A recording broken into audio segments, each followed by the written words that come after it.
This is Revolution at Sea with John Curtis Perry. Episode 18, A New Empire.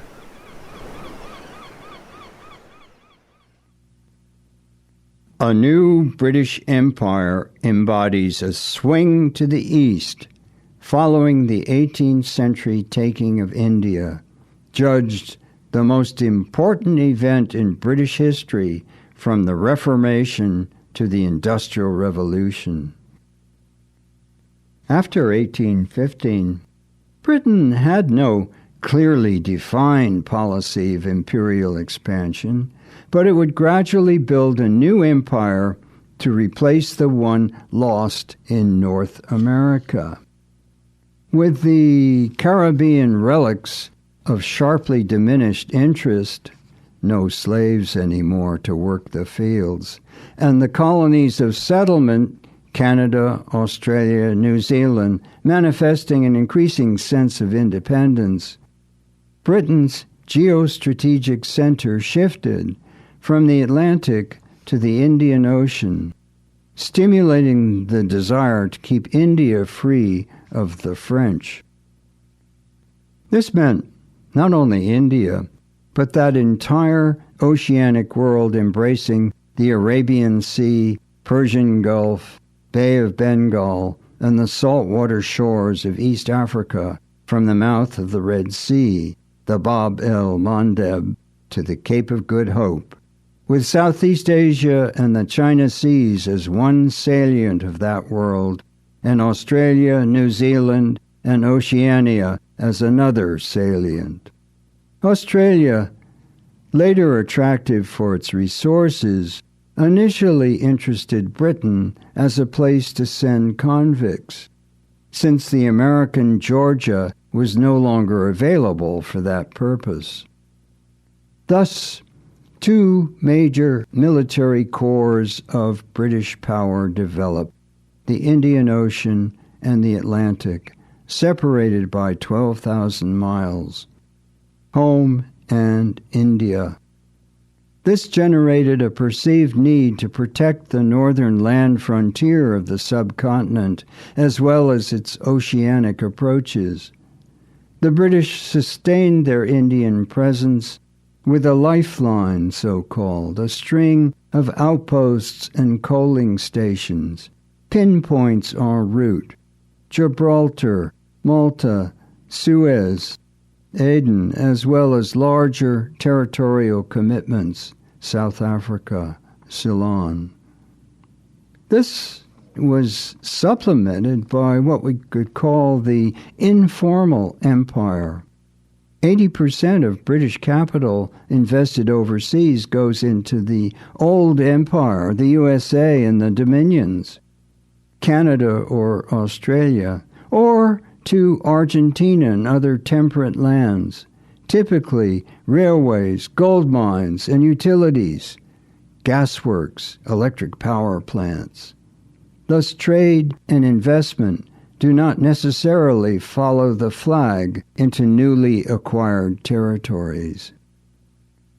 But the spirit of empire suffused that enterprise. The British elite, steeped in the traditions of the classics of the ancient Mediterranean world, so important a part of the education of the elite, like to think of themselves as modern-day Romans.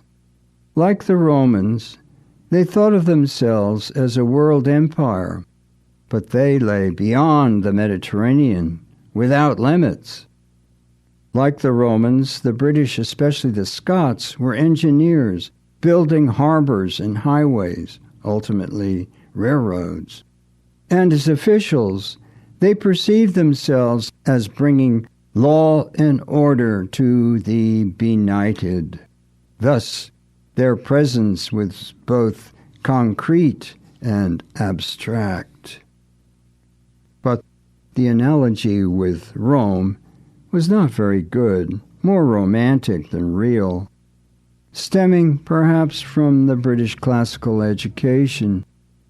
Rome was a regional land power, stretched around a large inland sea, Long-distance trade was not its specialty and did not prod the building of its empire. The Romans were not ocean-minded. Rome was never an oceanic city. I think you'll agree that the British probably owed more to the Dutch example than to the Romans. The British built their empire primarily, but not exclusively, to defend their trade. In a broader sense, one can think of the British imperial experience in terms of a continuing moral struggle between greed and violence rooted in the search for wealth and power versus a benevolent imperative felt by those wanting to educate and improve alien societies, seen as backward, even degenerate. The British had to construct negative paradigms for those they colonized, based on theories of racial eugenics and social Darwinism, convincing to themselves but not to others, and now thoroughly discredited except by bigots.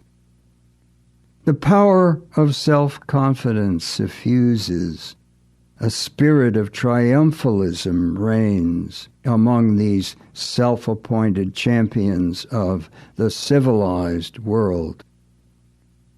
Colonial rule, like all authoritarian rule, must be based on bluff.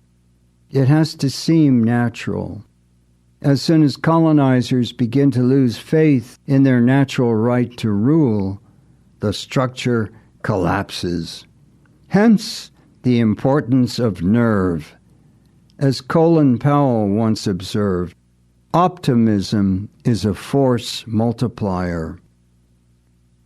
The mood of the era was expressed in morale, vigor, an almost religious sense of duty, inculcated in the great public schools, Eton, Harrow, Winchester, Rugby, with competitive sports as a laboratory.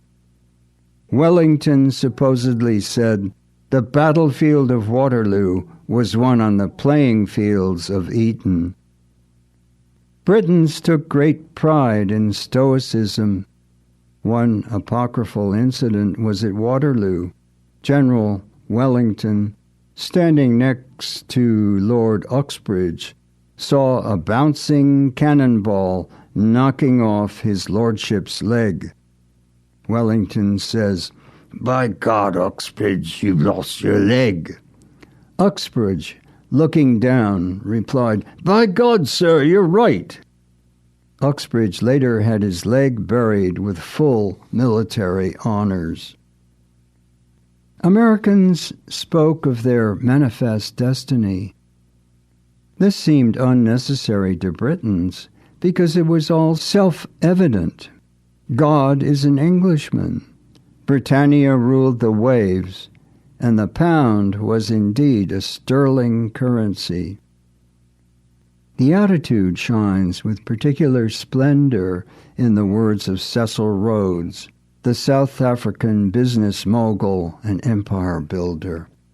"We happen to be the best people in the world, with the highest ideals of decency and justice and liberty and peace, and the more of the world we inhabit, the better it is for humanity." The audacity is awesome and breathtaking. Rhodes, like the social Darwinists, was convinced that white people were genetically superior and thus superior empire builders. Rhodes believed that empire was for the good of humankind, creating a benign environment. Rhodes was not unique. Somewhat later, Lord Curzon, a high mandarin in the British establishment and sometime Viceroy of India, 1899-1905, referring to the British in Southwest Asia, said, "We found strife and we have created order. A century of costly and triumphant enterprise represents the most unselfish pages in history." Africans, and Asians might have expressed it differently. The spirit is not entirely dead. Margaret Thatcher, on October 6, 1999, at a Conservative Party conference in Blackpool said, "We are quite the best country in Europe. In my lifetime, all the problems have come from mainland Europe, and all the solutions have come from the English-speaking nations across the world." Some scholars, too, offer immense rationalizations for the injustices committed by the empire builders. Edward Said takes a different tack. His influential book, Orientalism, argues for a linkage between cultural power and political power, cultural power being part of imperialism. He suggests a Euro-American view of the East as sensual, corrupt, vicious, lazy, tyrannical, and backward. To his mind, an invented East, a series of demeaning stereotypes arose intended to justify European hegemony, with writers like Kipling, E.M. Forster, Joseph Conrad providing cultural legitimacy for that point of view. The power of steam made Britain a multiracial commonwealth. Empire not only shaped Britain and stimulated its sense of superiority and racial arrogance, but also nourished a liberal and humanitarian sense of responsibility and mission. 1851 marks a climax in the expression of British success. In London, the First World's Fair, held in Joseph Paxton's Crystal Palace, a blazing arch of lucid glass. More than half of the objects were British-made: the hydraulic press, steam locomotives, and machine tools, textiles, pottery, and that wonder of wonders, a flush toilet. Yet some were apprehensive, uneasy over American achievements, notably the McCormick Reaper and the Colt revolver. But generally, the London press preened over the apparent success of British science, British technology, British political acumen, British civilization.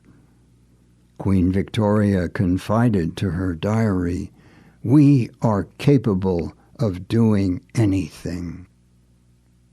The British Empire, as a creature of pelagic power, transformed the international world by setting the standard for world business, with British common law and British standards of accounting, by shaping present-day democracy or the democratic ideal, by provoking the free market economy of North America, much of Asia, and elsewhere, and by making the English language the dominant global tongue and the vehicle for the spread of these ideas and institutions. One other 19th century phenomenon relevant to our concerns, originating in Britain, is the discovery of the shore. Hitherto, for most Europeans, ocean was the great unknown. In the Bible, Noah and Jonah set the tone of mystery and terror. The ocean came to be identified with toil and misery, the ardors and dangers of life on the sea. To be at sea meant confusion. The 19th century brings a dramatic change of attitudes. Discovery of the shore is part of the Romantic movement. Writers like Byron or Coleridge, and painters like Turner or Constable, along with the French Impressionists, saw fascination and beauty in the seascape, the terrifying sublime. A new and fresh, unspoiled environment along shore attracted the public. Mountain climbing also becomes popular. The seaside was touted as a place to purify the depravities of urban life, to escape the squalor of the industrial environment portrayed so vividly in Coketown, as Charles Dickens termed it in his novel Hard Times. Dr. Richard Russell preached the therapeutic values of the sea. His prescription was total immersion of the body plus drinking 1 gallon of seawater daily. The rediscovery of swimming was perhaps inspired by classical antiquity. In 1810, Byron famously swims the Hellespont from Europe to Asia. For him, this annulled his clubfoot, which made him a cripple on dry land. Shelley, intoxicated by the sea, drowns in the Mediterranean, perhaps purposefully, clutching, it was said, a copy of Sophocles in one hand. Swimming becomes part of a cult of athleticism and a stoic passion for the early morning cold plunge. Eton takes the lead, and swimming strokes begin to be standardized. The breaststroke was the most popular in the 19th century, having the advantage of long, sweeping motion of the hands, which can keep noxious objects out of the mouth. Close students of the art kept tubs of frogs to study their kick and how they pressed their chests into the water. Captain Matthew Webb, on August 28, 1875, was the first person to swim across the channel, clad in a red bathing costume, as the press reported, slathered in porpoise oil for warmth, as the press also reported, stung by jellyfish, battered by strong currents. Nonetheless, in 21 hours, 45 minutes, Webb swam from Dover to Calais. His feat was a source of great national pride. A Victorian treatise on swimming begins, "There is no instance of any foreigner, civilized or uncivilized, whose achievements in the water surpass those of the British." Not until the 20th century does the so-called Australian crawl predominate, the up-and-down kick with alternately up-and-down stroke. As we know, this was of Polynesian origin, as was surfing. Gradually, interest in the beach shifts from the therapeutic to the hedonistic. Sun worship and vacations become the norm, even for the working class. Yachting is popular for the rich, and resorts like Blackpool thrive for the less privileged.